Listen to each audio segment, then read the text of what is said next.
Welcome to Biafran National Television and Radio, Bntvr, Voice of the Rising Sun, the official broadcast station of the state of Biafra. This is The Brief, built on truth, courage, and discipline. I am your host, Pointer. On today's edition of The Brief, I'll be analyzing the address by His Excellency, General Innocent N. ORJI, GCSB, Head of State BPG and Commander-in-Chief of the Armed Forces of the State of Biafra, on the 4th year official commemoration of Biafra Armed Forces Remembrance Day 2025, which held on ORJI, Friday, 30th May 2025, at the National Secretariat, Bntvr Province, State of Biafra. Observing all protocols and welcoming presidents, heads of state, leaders and governments of member states of the international community, permanent representative, ambassadors, consuls and diplomats, relevant international organizations, institutions, agencies, and civil society groups, including academians, researchers, historians and youths, the indigenous peoples across the globe, the press corps, ladies and gentlemen, on behalf of the peoples and government of the state of Biafra, General Innocent N. ORJI, GCSB, stated that 30th May annually is stipulated by the Biafran provincial government, which is the government of the state of Biafra, to solemnly remember and honor Biafran heroes and heroines of the Nigerian Biafran Civil War of 30th May 1967 to January 1970, which is actually the Biafran genocide, and also every Biafran freedom fighters, deceased and alive. He recalled that the people and government of the state of Biafra have continued to suffer armed aggression, artillery invasion and aerial bombardment since 1967, as led by General Retired Yakubu Gowon, till date under the presidency of Bola Ahmed Tinubu, aka Jagaban. But we, the peoples and government of Biafra, have continued to achieve and sustain the exercise of our inherent rights to self-determination, national sovereignty, independence, and territorial integrity, as we remain undiscouraged for the sake of survival of our present and coming generation, even in the failure to implement the 3 arrows of reconciliation, rehabilitation, and reconstruction, and also the seizure of forfeiture of bank accounts and properties belonging to indigenous Biafrans in the north, west, and even the Front River State through the Abandoned Properties Act of September 28, 1971. That is, after the genocide, there was a program of 3 arrows to reconcile, to rehabilitate and reconstruct whatever was destroyed in the eastern part of Nigeria. But to date, it has not been implemented. Even there was this act by the Nigerian government to seize every property belonging to the Igbo Biafrans, Ibibio, as long as you're part of the territory, Igbos and the Ibibios. They seized their properties and also seized their bank account. Imagine, after the genocide, after the destruction of former Eastern Nigeria, which is now the state of Biafra, there was this action to subjugate the people. Continuing, the head of state stated that the images of malnourished and starving Biafran children is an unforgettable memory, and also a catalyst, a push for the Biafran National Guard, which is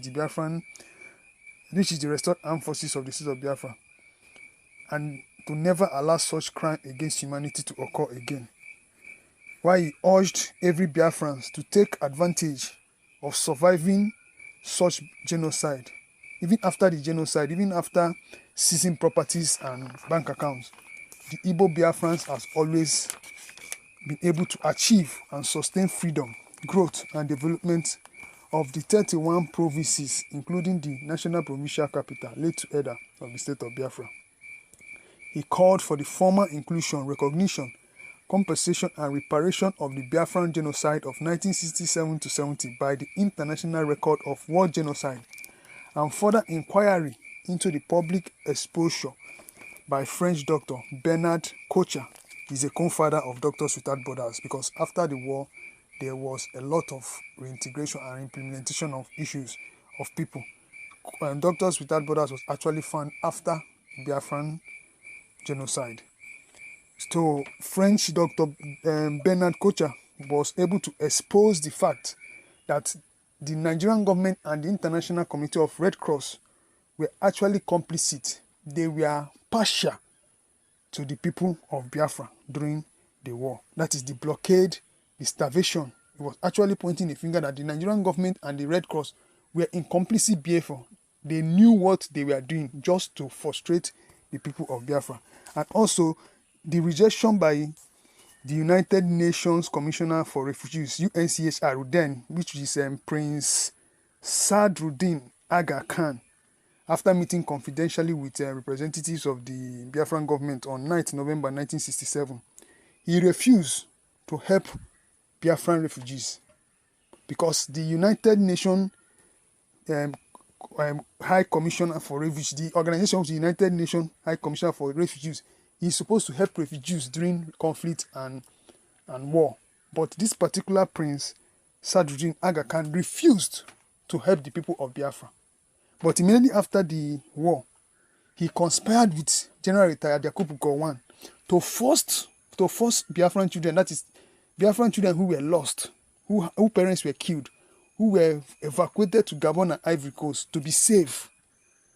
This same Prince Sadruddin Aga Khan and Gowon conspired and forced the government of Ivory Coast and Gabon to bring back those children to the so-called Nigerian territory.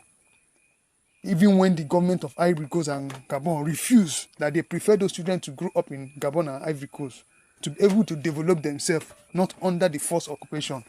They conspired, and this Sadruddin paid for the flight to force these people, these Biafran children, back to the Nigerian government.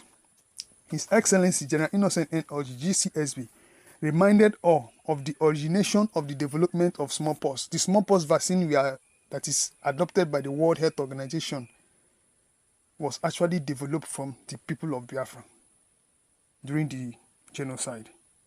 The peacekeeping program adopted by the United Nations was formulated from the activities of the Nigerian Biafran Civil War of 1967 to 70.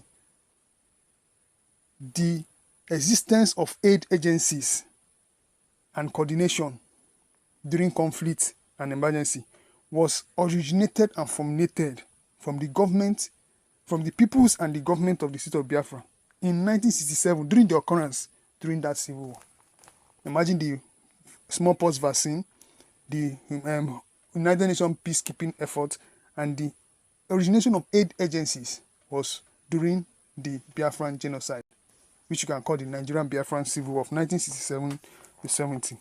General Innocent N. ORJI, GCSB, called for international investigation into the Biafran genocide and the continuous massacre of unarmed and defenseless activists and members of MASOB, Biafran Zionists, IPOB, MASOB, BIM, and others, citing Articles 7 and 8 of the Rome Statute of the International Criminal Court, ICC. The confession of General Retired Ibrahim Badamasi, IBB, in his autobiography, A Journey in Service, and the call for self-defense by Lieutenant General Retired Theophilus Yakubu Danjuma for his stance people of Takum in Taraba State. These two generals, Lieutenant General and generals, were actually active participants of the Biafran genocide. They were involved in killing the people of Biafra. Then, years after the killing, they are advocating for self-defense for his people, which is Lieutenant General Theophilus Yakubu retired, Yakubu Danjuma retired. While Ibrahim Badamasi was actually confessing that Gowon was not able to protect the people of Biafra outside eastern Nigeria then. That was what made the declaration of the Independent Republic of Biafra. General Innocent ORJI said that this event has made the peoples and government of the state of Biafra to continue to call for our rights and a vindication to continue to call for our right to self-determination, national sovereignty, independence, and territorial integrity. Notwithstanding that our lands continually are being invaded by terrorist Fulani herdsmen. Look at Hamefun, several places, especially in the front Enugu state, is always being invaded. In Ebonyi, the front Ebonyi state, being invaded by Fulani herdsmen. Women are raped. Lokman, in the front Abia state, is being invaded by Fulani herdsmen daily. Umunochi. Meanwhile, indigenous Biafrans are deliberately targeted by the terrorist armed forces of Nigeria. They are killed, violated, arrested, forcefully disappeared. Look at the Igbos in Lagos, in Abuja, in Kano.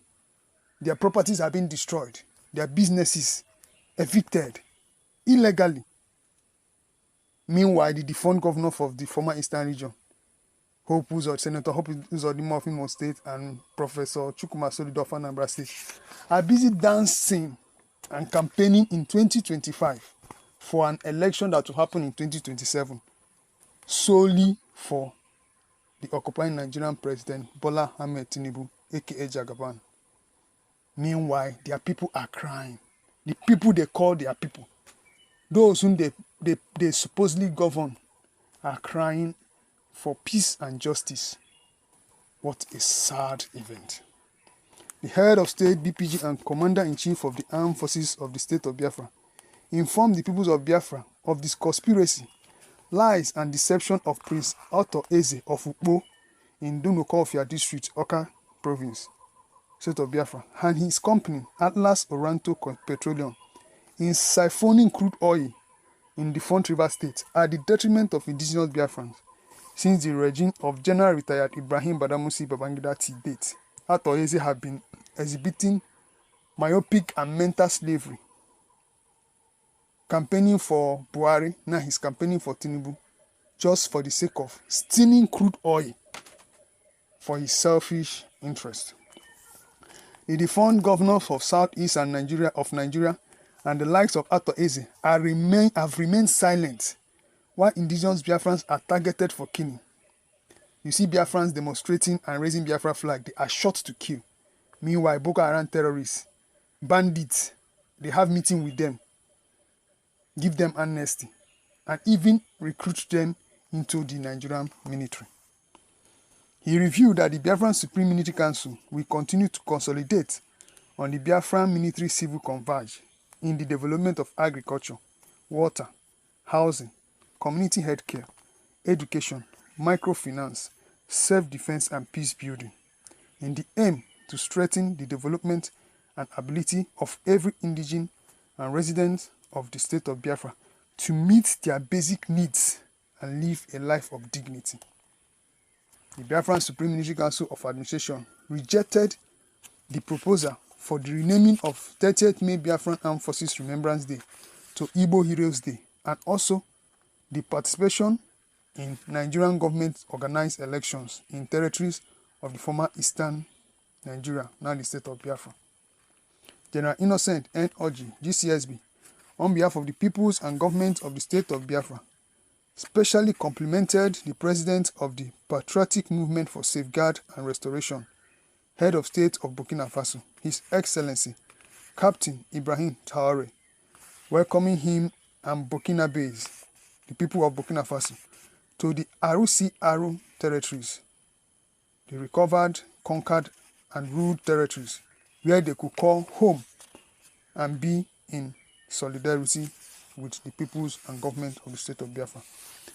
The peoples and government of the state of Biafra solemnly remember and honor our heroes and heroines of the People's Army of 30th May 1967-70 to the restored armed forces of the state of Biafra, which is the Biafran National Guard, BNG, comprising of the Biafran Army, BA, Biafran Air Force, BAF, Biafran Navy, BN, and Biafran Detective Force, BDF, not forgetting individuals, nations, countries, and organizations that actively participated in preserving lives, during the Biafran genocide of 1967 to 70, that is the Biafran Nigerian Civil War, while recognizing the selfless input of the civilian corps and honorables of the Biafran National Guard and the Biafran Provincial Government, BPG, Government of the State of Biafra. As the Government of the State of Biafra navigates towards the full discussion, formal recognition, and participation of the State of Biafra as the 194th member state of the United Nations, UN, and 56 nations of the African continent, that is the African Union. He concluded, that is General Innocent N. ORJI, GCSB, the head of state, BPG, and Commander-in-Chief of the Armed Forces of the State of Biafra, concluded by stating, I quote, "Beloved Biafrans home and abroad, the State of Biafra is our homeland, and we will surely prevail, for the efforts of our ancestors shall never be in vain." End of quote. That brings to conclusion this edition of the brief on Biafran National Television and Radio, Bntvr, Voice of the Rising Sun, the official broadcast station of the State of Biafra. I'm your host, Pointer. Take care.